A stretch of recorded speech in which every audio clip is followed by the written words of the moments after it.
Hey everybody, welcome to this Ishan S Show Daily Special. Key takeaways from the Iowa caucuses. Last night we had the first votes of the 2024 election get cast.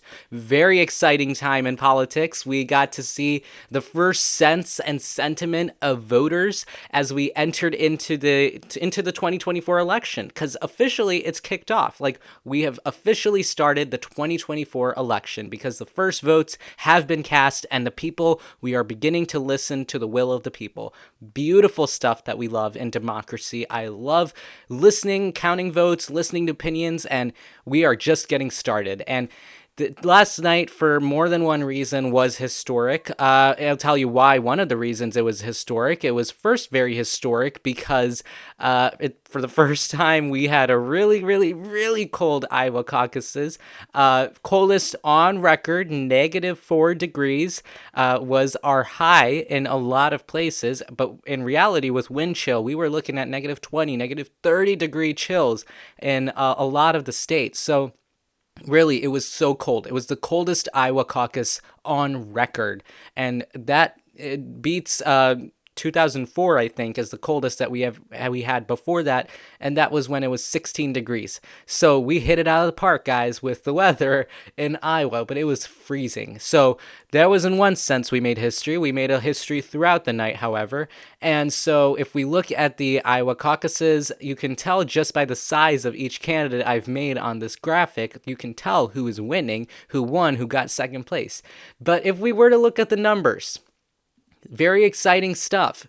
So right off the bat, we're looking at Trump at 51%, Ron DeSantis at 21.3%, and then Nikki Haley in third place at 19.1%.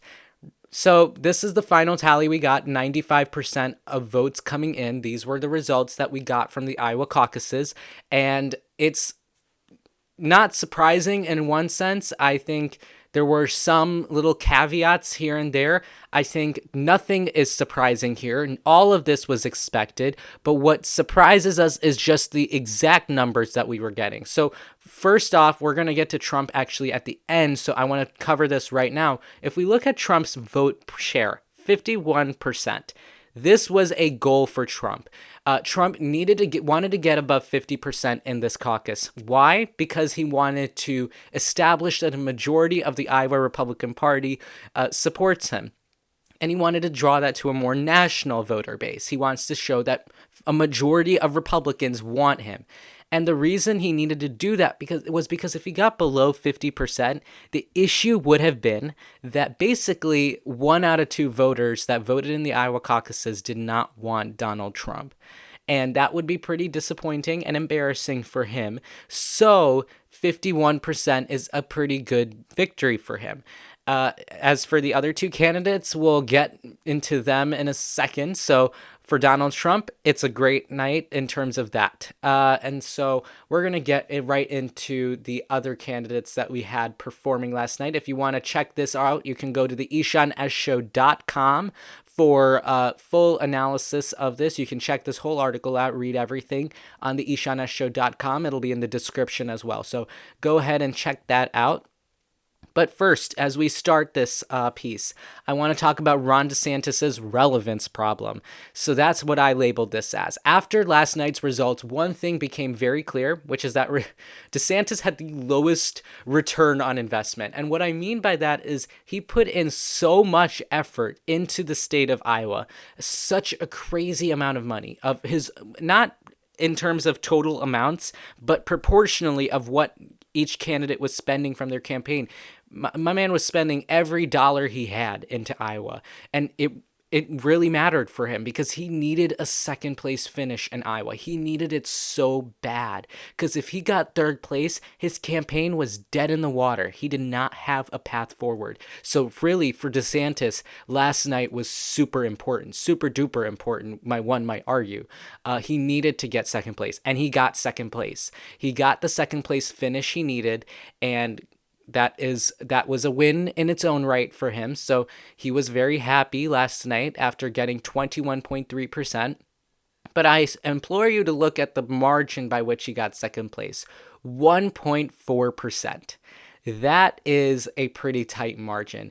And especially from Nikki Haley, who did not put as much resource and effort as he did, he has an issue on his hands, which is that he needs to prove that he's a relevant, viable candidate. If he cannot prove that he is that type of candidate, then really, what does any of this mean?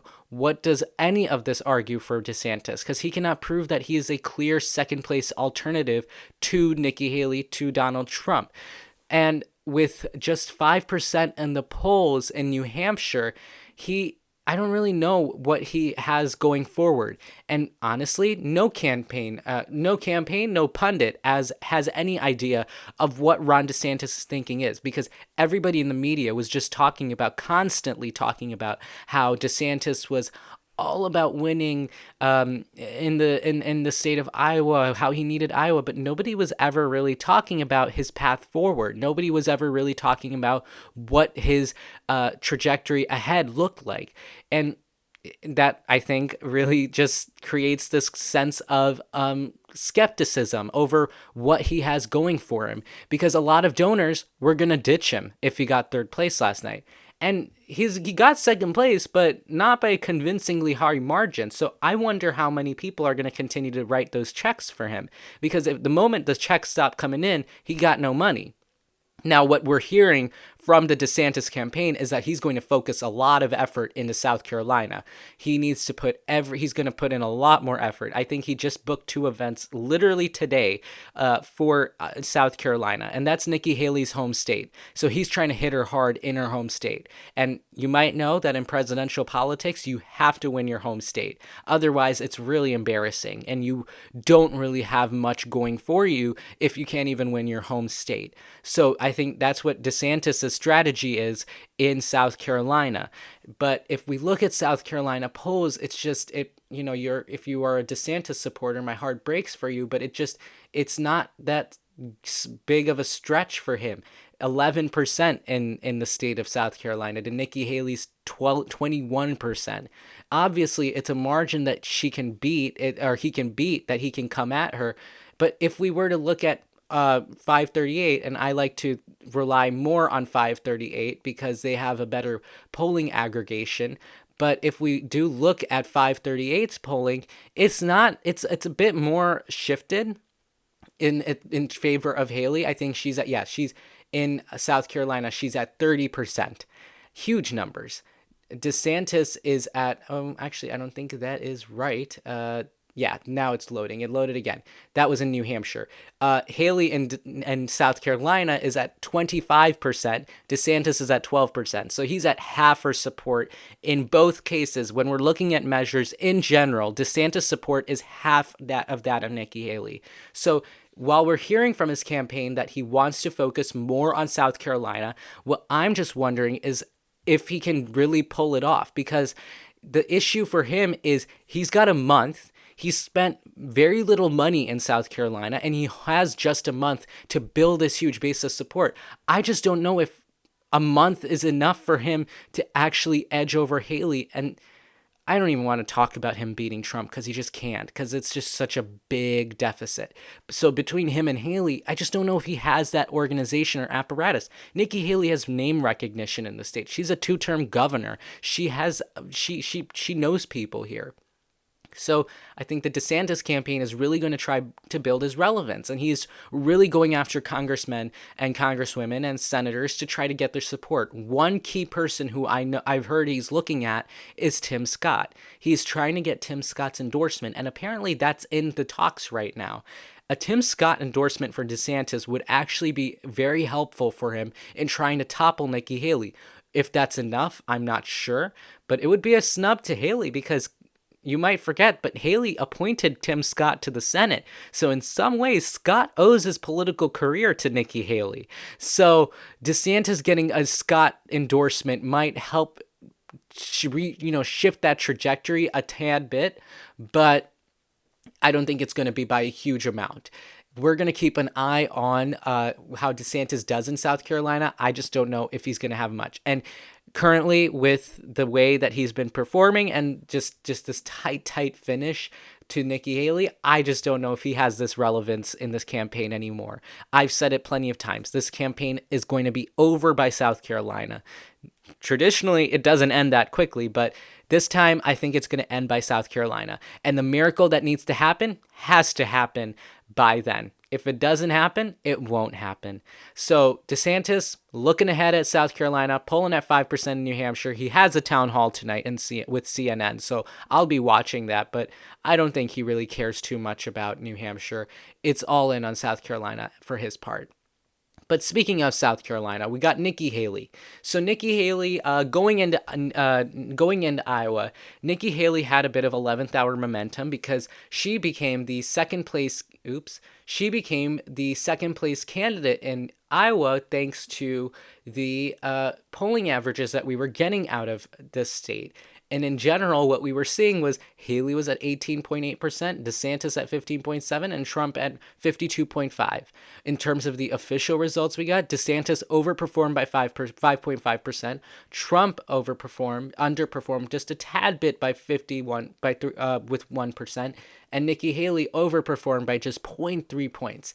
The thing that I think really hurt her was this Des Moines Register and NBC News poll that came out on Saturday, which is this gold standard of polling. Like, it's well known that it's a great resource and piece of data. Like, it's really good and accurate. It showed that Trump was at 48%, Nikki Haley was at second place at 20%, and Ron DeSantis was at 16%. In terms of this, both Trump and DeSantis overperformed. Nikki Haley underperformed. And that just shows a flat finish. It was underwhelming. And so she had this momentum going in. Iowa was never in the plan for Nikki Haley. She was always the New Hampshire candidate because in Iowa, the general voting bloc is more conservative. It's generally not more appealing to the Nikki Haley type of policy and Nikki Haley type of campaigning where she tries to appeal to more independents and Democrats. She's trying to appeal to the general election audience. Iowa's just not that. So it's not a terrible surprise that Nikki Haley came in third place in Iowa. And I think the real win for her is that she got 19.1%, still outperforming the polling expectations, but came in third place. And that underperformed, and it was a flat finish. It was a bit disappointing if you're a Nikki Haley supporter that she didn't do exactly what we were expecting her to do. But even if we give her a pass, we'll give her a pass because, again, Iowa's very conservative. Going into this caucus, only 12% were liberal or moderate voters. Everyone else was very conservative or somewhat conservative. So she was not necessarily getting all of those voters. She was not going to get a crazy ton number of voters. It was going to go mostly to DeSantis and Trump. So we'll give her a pass on Iowa, right? If you're a Nikki Haley supporter, you give her the pass on Iowa. It was not an appealing environment. But that fits in with the headline I put. The pressure is on. Nikki Haley has a lot of pressure on her. She needs to do well. She underperformed, well, not underperformed, but had a flat finish in Iowa. So now she must do well in New Hampshire. Next week is that primary. And with the numbers, she is in a strong second place. She doesn't need to worry about Ron DeSantis because, again, he's at 5% in New Hampshire. So she doesn't need to worry about him. What she needs to worry about is building a margin between her and Donald Trump. Now, Chris Christie is out of the race. And Chris Christie's supporters, in general, are going to go to Nikki Haley. So we could give her, a 10-point boost, 11-point boost from all of this support of Chris Christie. That would put her at about 40%. And then with Trump, this is the other news that we got last night. I should talk about that. Vivek Ramaswamy dropped out. Vivek Ramaswamy, no surprise. I was expecting him. If you've talked to me, you know that Ramaswamy was going to. I kept saying Ramaswamy was going to drop out this week. So no surprise that we've gotten out of that. It's pretty clear that Ramaswamy was finished. He said that there were only two America First candidates in the race, him and Donald Trump, and that he believes in the truth. And the truth was that Donald Trump was the real America First candidate that could win. That just didn't happen last night. Donald Trump was always the only candidate that was going to win. So, Ramaswamy kind of lying to himself there, but that's okay. He is out of the race. He is not taking away Trump's support anymore, so he has endorsed Donald Trump in this race. So the math in that sense might become a bit of a hiccup for Nikki Haley, because that 5% from Ramaswamy goes to Trump. That's about 48, 49%. So for this whole time, when we thought that this was the margin we were looking at, 43 to 40%, now it's 48 to 40%. And so that just shows that there is this huge gap between the anti-Trump and pro-Trump supporters. Even in New Hampshire, there is a bit of a deficit. So Nikki Haley's got to hope that in some way, shape, or form, people are not turning out, or more people turn out for her. But I am reading that there is a bit of an enthusiasm problem in New Hampshire. And going into the Iowa caucuses, Nikki Haley had an enthusiasm problem. And that's why she arguably did underperform just a tad bit, because people were not interested to turn out in the freezing cold temperatures. Now, admittedly, in New Hampshire, the projected temperatures are around 40 degrees, so it's not nearly as cold as Iowa is. So I don't think the weather is going to be an issue. It's just going to be interest. Like, it's just going to be sheer interest to turn out and vote. And in general, I feel like there will be a lot of people that will turn out for Nikki Haley in this campaign in this state. She is trying to run ads right now to differentiate herself from Donald Trump, but it's not going to be enough. I just don't think she could eke out a first place finish. I'm still watching a lot of people that are saying that she could do this. She could win first place. I call it wishful thinking, but you never know. She could pull a surprise. She's done it a lot in her career, so I wouldn't be surprised if she somehow pulls ahead of Donald Trump. But yes, the pressure is on. And if she wants to do well in South Carolina, where Ron DeSantis is trying to come at her, she needs to do well in New Hampshire, because that's the springboard. She's not on the Nevada ballot. She's not getting delegates from Nevada. So right after New Hampshire, I think she's taking the first flight to Charleston in South Carolina and start campaigning like crazy there. She's going to try to build up her numbers. Then next, we've talked about Donald Trump a lot throughout this video, so I'm not going to focus too much on it, but the Donald has once again done what he's done best, upend everyone's expectations. Like I said at the top of the video, Trump had one goal going in, and Trump's goal was to get over 50% because he needed to prove that a majority of Republican voters want him. He got that. He got 51%, I think, with some more numbers coming in, because mind you, this is only 95% in. But with some more numbers coming in, it seems that Trump is about 52% actually. So that's a lot of votes. And despite freezing cold temperatures, where Trump's generally older voters are coming out, still came out, and despite the fact that a lot of the Iowa Republican establishment, including Governor Kim Reynolds, who endorsed Ron DeSantis, turned on him, he was able to command a 30-point margin over DeSantis.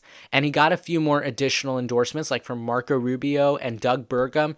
I don't think people in Iowa were turning out to vote for Donald Trump because Marco Rubio told them to do so, but it was still good press. And Vivek Ramaswamy dropped out, and Trump now gets an additional 3 or 4%. So it's appreciated momentum for Trump. It's more support that he's getting that he really appreciates, but I don't think he needs it. The other two candidates could definitely use it, but he's getting momentum out of Iowa. And I think going into New Hampshire, this is going to help him. And that might actually, make a dent in Nikki Haley's ability to succeed in New Hampshire. Because right now, Trump does see Nikki Haley as a threat, and he's running a lot of attack ads on her. He's running attack ads on her views on, I think, immigration is what I've heard, the border, and Social Security. Whereas Nikki Haley is also running attack ads on Donald Trump, and she's saying that basically Trump and Biden are twinning. That's the other thing I want to talk about. Trump and Haley. This is the two-person race. If we're talking about tickets coming out of Iowa, I think these were the tickets that were given out. DeSantis did well, got second place. I just don't think because of his lack of a path forward, mind you, even if he's going to spend a lot of time in South Carolina, the money needs to keep coming in, and the money needs to be spent to build this really strong base of support in South Carolina. And a month is just not enough for him to build it. I think it was not smart. it's not even that it wasn't smart. It's just he had no option but to spend so much money, time, and effort into Iowa that he couldn't focus on a state like South Carolina.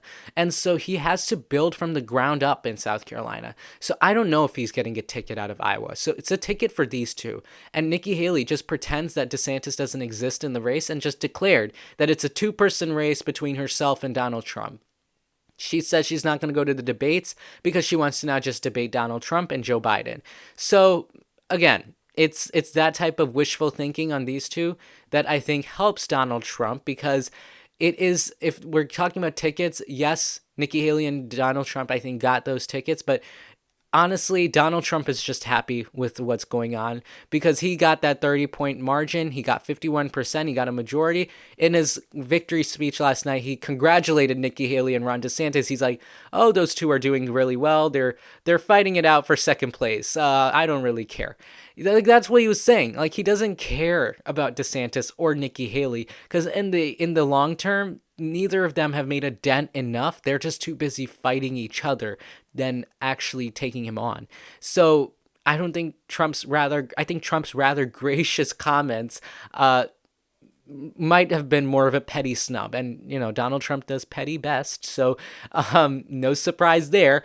I just think if there's any real challenge, and I'm saying that very liberally, if there's any real chance of Trump's support being dented, it's in New Hampshire. And that's where Nikki Haley is going to put a lot of effort. 7 days is not going to be enough. So now it's not about convincing people. Some people will get convinced for sure, but it's not about convincing people. It's about turning people out to vote. It's about get out the vote. It's about getting people to turn out. It's about getting people to be interested in you.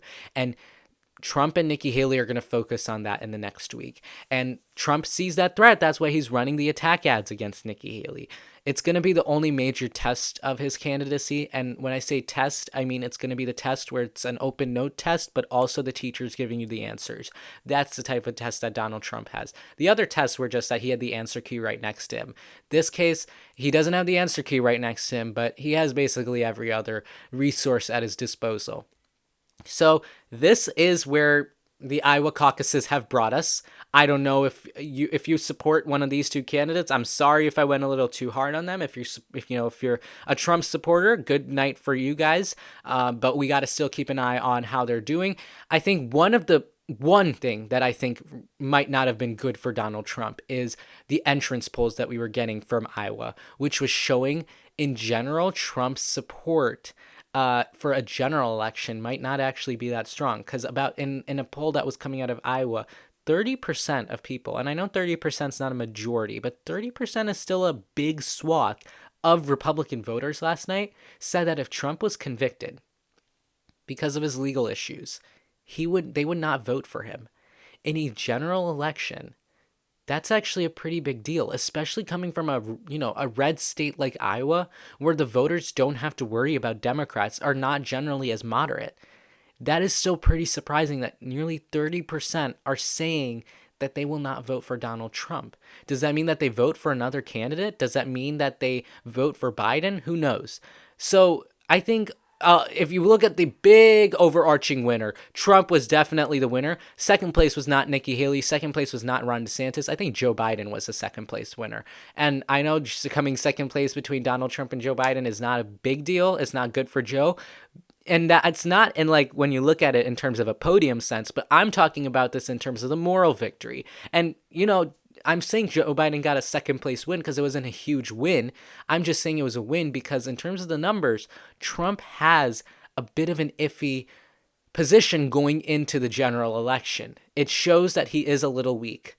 And that's the argument that Nikki Haley's been making for a really long time, and as has Ron DeSantis, but no one seems to be listening in the Republican Party, because all that we've got from this Iowa caucus is that Trump owns the Republican Party. The Republican Party voters are not terribly independent in the sense that they will just vote for Trump. They will not vote for anyone else.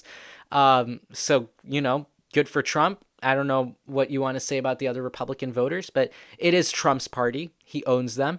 And even if he is the weakest candidate going into this, and the numbers and statistics in terms of polling against Biden do show that he is the weakest, even despite that, He is getting the support. He is getting the momentum. He's going into this stronger. But yes, that is what we have. That is the takeaways from the Iowa caucuses. I want to shift next to the delegate map that we have. This is a delegate map that you can check out on the ishansshow.com. You can come down over here and see our live delegate tracker. So if you look here, Trump got 20, Ron DeSantis got 8, Nikki Haley got 7. This is exactly what we predicted in my video last week. Ramaswamy got 3 delegates. Not exactly something of note. It's just that Ramaswamy cannot transfer his 3 delegates to anybody. He endorsed Trump, so he cannot endorse them to Donald Trump because per Iowa caucus rules, you keep your delegates through the nomination, through the convention. So Ramaswamy cannot give his 3 delegates to Donald Trump. So anyway, despite that, Donald Trump is at 20. These two are at 8 and 7. That is exactly what we predicted. I guess it's just that for Nikki Haley and Ron DeSantis, we kind of switched the 8 and the 7 between the two of them back and forth. So it wasn't set in stone for either one of them. But this was what we were looking at, 28 and 7. And it also shows one conclusion, that this is Donald Trump's nomination, Donald Trump's party, because both of them combined are still 5 less than Donald Trump. So it just goes to show that even with 2 outstanding delegates, it doesn't matter what happens. This is Donald Trump's party. It's Donald Trump's victory. He doesn't have to worry about much. 3 delegates go to Ramaswamy and then 2 are outstanding. We'll wait on those. It won't shift anything. It won't do a crazy lot. It just shows. And Donald Trump will continue to eclipse these 2 as the nomination goes on. If you look at this bar, I'm expecting a lot more red over here and then a tiny sliver of purple and a tinier sliver of green on this little bar that we've got over here. But yeah, that is what we got going for the Iowa caucuses that happened last night. Those were my key takeaways. So you can check out the ishansshow.com. You can check out this article over there. You can check out our live coverage over there. You can also track the delegate tracker on the ishansshow.com, but also continue to support us. Follow us on social media, Instagram, X, subscribe on YouTube, follow on Spotify. You know the drill. Follow us on Facebook. We're everywhere. So follow us on social media for breaking news posts and updates about the show and the channel. Subscribe to the political news blog. You can sign up right over here. If you go to the ishansshow.com, you can sign up for the political news blog over here, and you can sign up to subscribe to get those breaking news posts. But thank you so much for joining us for this special Ishan S Show Daily. Very exciting stuff that's been going on. We're only getting started with this. Guys, we're only getting started with the general election and the primaries, so we have a lot more ahead, a lot more headlines, so keep tuning in, keep following all the channels and outlets that we have going on over here, and I'll see you for the next video. We'll see you later, guys. Bye-bye.